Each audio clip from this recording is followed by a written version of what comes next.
Hello, welcome to Loremaster's Lair. I'm your Loremaster, here today for a look at the planets of the Pact Worlds. So what is it today? Eox? Or am I going to look at one of the two artificial satellites? Well, actually, with the 2E playtest we have some interesting developments. The planet of Vesk-6 has declared independence. We took its old name of Pulonis and quickly signed on with the Pact Worlds, becoming the first member outside the solar system. While we are not sure what this means for the future, it means today I will be looking at the newest member of the Pact Worlds.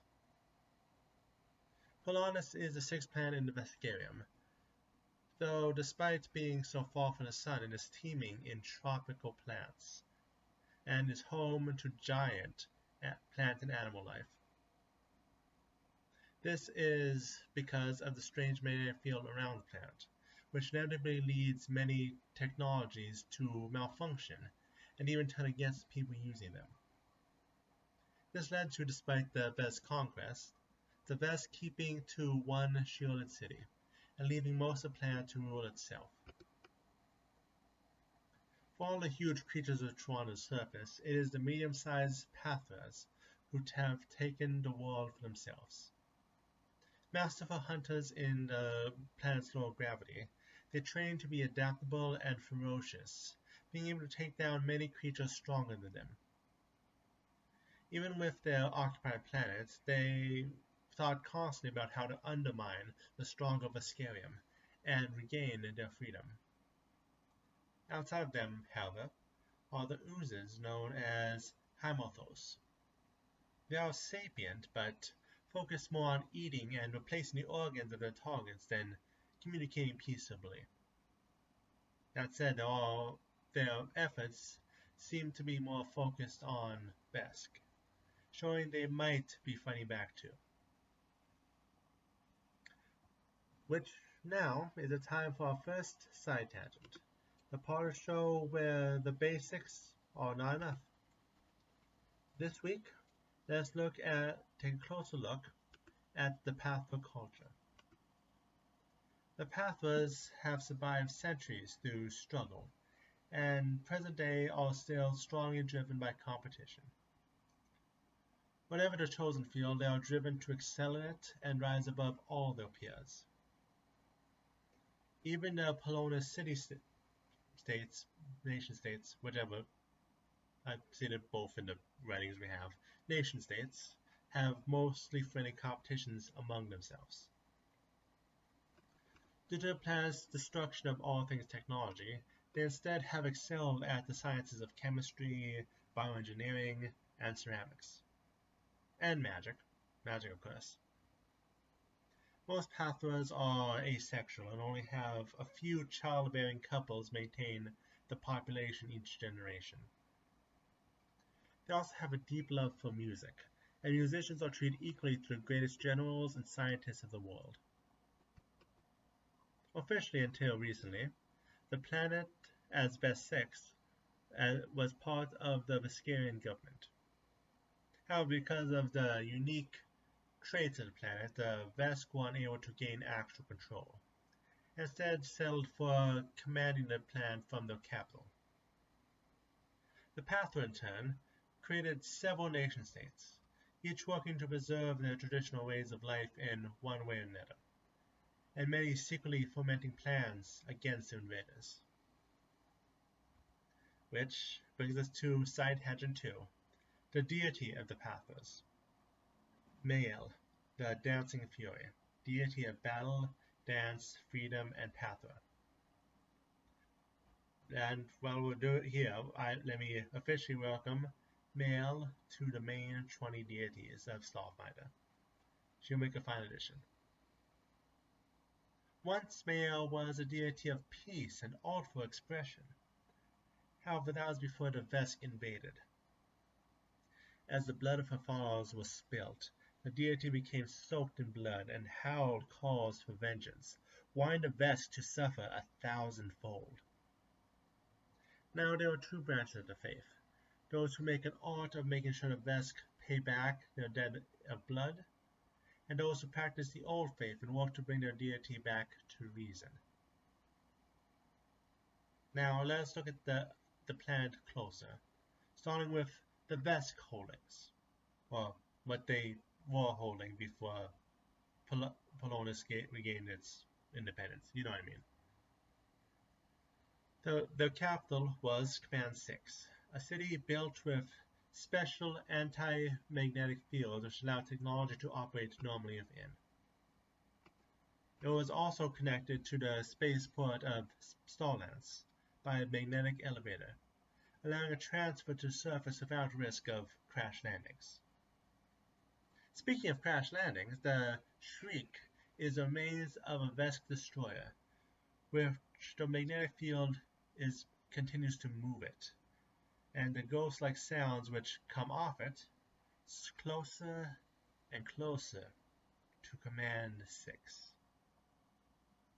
Finally, Drill Point is the deepest the Vesk have been able to dig into the core, to investigate what they suspect to be modifications led to the unique atmosphere of the planet.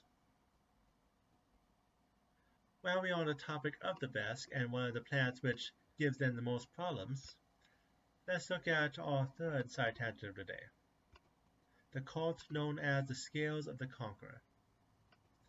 This is a sect of the worshippers of Amortosh, one which is incredibly xenophobic.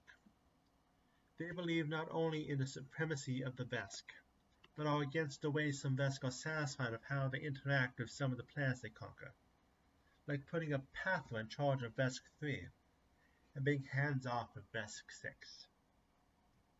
The Scales of the Conqueror does not just want planets conquered, but people enslaved. The Faith and the Army has done work to push these people to the fringes, forcing those loyal to wear masks. But many in the military still have some connection to Faith. And the Faith is, well, the cult is more popular than the mainstream would like to admit. We have to see how they react with Pulonis being free now. For the Pahtra built places, we of course have several nation-states united after the Vesk occupation and focused on preserving parts of Pahtra culture. First, Yurgis, the nation-state closest to Command 6, produces technology made out of ceramics, immune to the magnetic storms. Hafarin focuses on biomedical science, the production of medicine, and secretly the production of the Pahtra mutants known as Kravash, who fight for the rebellion. Rafemi is the spiritual center of the planet, and has strong focus on magic. Trenorez is known for its music, and even has produced singing coils, which work despite how electricity usually fails on the planet. Lameda is less focused on a single place, being the merchants and couriers of the planet. Finally, Sky Hollow is an isolated land, the only place where pre-colonized Pahtra culture thrives, helping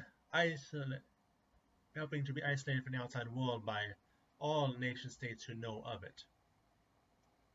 As for places outside the states, the Proving Ground is where all Pahtra from all nation-states go through a coming-of-age ritual to prove themselves warriors.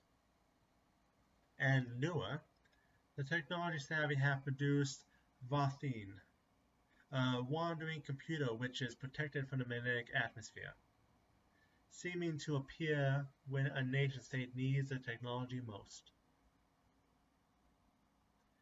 Now as we get close to the end, let us look at Side Tangent 4, the music. Specifically a little look at the music of Starfinder.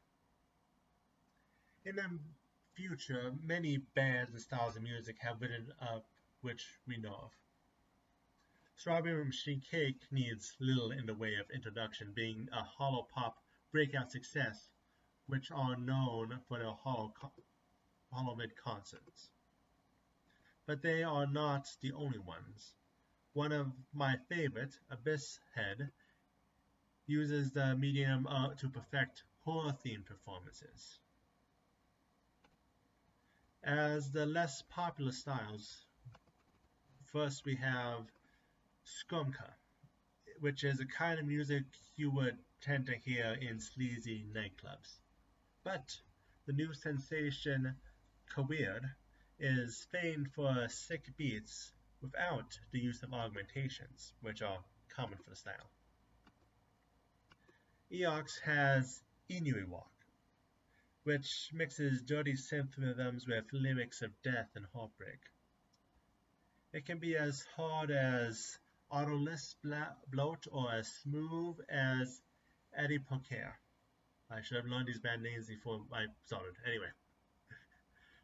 Final mention is to the folk style known as Siren Hum Fusion, a music style which can only be fully appreciated for those with telepathy.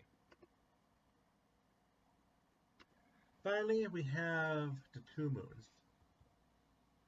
Once known as Vesk 6.1 and Vesk 6.2, now regain the names of Hidirin and Yolaku.